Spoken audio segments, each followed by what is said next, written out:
पुरी बाली हरचंडी पीठरे युवती को गणदुष्कर्म मामलें तनाघना घटनास्थल में साइंटिफिक टीम एवं छानबीन करुच्ची। पीड़िता सांगरे नहीं साइंटिफिक टीम सहित पुरी सदर और ब्रह्मगिरी थाना पुलिस घटनार तदंत करुछंती। गत शुक्रवार ये घटना थिला जड़े युवकों सहित युवती जनक बाली हरचंडी बुलवा जाते स्थानीय चंडीपुट गाँवर 4 जन युवक से फोटो उठाई पर युवती को ब्लैकमेल कर दुष्कर्म कर अभियोग होती। ए घटना पुलिस समस्त 4 अभियुक्तों को गिरफ्त कर कोर्ट चालान करिछि। मुख्य अभियुक्त धरा पड़ नाथिला ताकु मध्ये आंध्ररू गिरफ्त करा जायथिबा बेले अन्य 3 जन को चंडीपुट गाँव गिरफ्त करा जायछि। पूर्वरु युवतींकर डाक्तरी मायना करा जायथिला। आज समस्त अभियुक्तंकर डाक्तरी मायना करा जिवो बोली पुलिस सूचना देछि।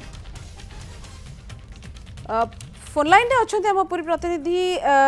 पुरीर ब्यूरो चीफ चित्तरंजन महांती। चित्तरंजन जो भली भाव में जहाँ सूचना मिलूँ आज घटनास्थल में तनाघना जारी से घटनास्थल को नहीं पीड़िता को तनाघना करिछि संधान करिछि कौन अधिक मिलूँ अंपटे सबू अभियुक्त मानकर डाक्तरी मायना भी करा जाउछि। आउ कौन अपडेट खबर आसुछि वर्तमान? देखो सब बड़ खबर आसी पहुंची बर्तमान सीन रिक्रिएशन आरंभ होइछि घटनास्थल रे एवं संपूर्ण भाव में किभली भाव में घटना घटिला आ किभली भाव में कौ जगार केमिति टाणिक नेले एवं से जो माँ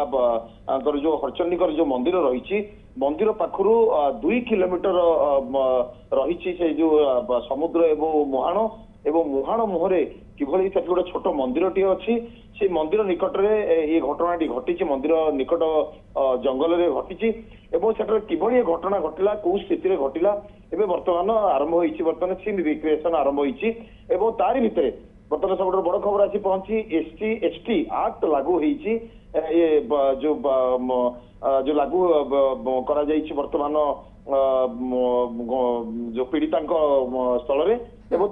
ता सहित एवं बर्तमान जो आंध्र प्रदेश मुख्य अभियुक्त को अणा जाउछि किछि समय मध्य से पुरी में पहुंचब एवं पुरी एसपी कटक जाइए पुरी फेरुंट से आसला संपूर्ण तथ्य प्रदान करेंगे गणमाध्यम को आ सबुर भितर गोटे कथा कहवा जे बर्तमान 4 जन ये घटना संपृक्ति बोली आमे जहाँ गतकाली ठारू सूचना रखिथिलु ताहा बर्तमान धीरे धीरे स्पष्ट होबारे लागिछि। कारण एबे बर्तमान जो अटक थिले 3 जन मध्यरु 2 जन को गिरफ्त करा जाइछि। सीन रिक्रिएशन रे बर्तमान सेमानकु शामिल करा जाइछि एवं ता सहित मुख्य अभियुक्त अणा जाउछि। मुख्य अभियुक्त अणिला परे पुणी कौन रहिबो तार सीन रिक्रिएशन रे कौन रोल रहिबो कि आज करा जिवो कि आसंता काली करा जिवो ताकु नै से मध्य ताकु निष्पत्ति निया जिवो एवं तारि भितरे एबे अन्य जणे जे फेरार अछंती से फेरार अभियुक्त को वर्तमान पुलिस धरिबा पई वर्तमान प्राणपणे उद्यम जारी रखिछंती एवं वर्तमान घटना को गुरुतर सहित पूरी एसपी नहीं चित्तरंजन गोटे कथा आपण स्पष्ट करुचंती जे 4 जन को गिरफ्त करा जायनि वर्तमान 2 जन को गिरफ्त करा जायछि मुख्य अभियुक्त को अणा जाउछि एवं अन्य जने फेरार अछि ए कथा कहि परिबा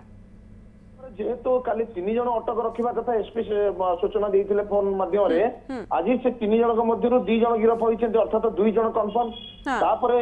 मुख्य अभियुक्त को आंध्र प्रदेश रो अणा जाउछि तृतीय व्यक्ति हे गले चतुर्थ व्यक्ति जनक बर्तमान फेरार अच्छी जहाँकि पुलिस स्वतंत्र गोटे टीम तैयारी धरने बर्तमान विभिन्न जगह चढ़ाऊ कर धरा पड़ा संपूर्ण तथ्य बाहर को आसो घटनास्थल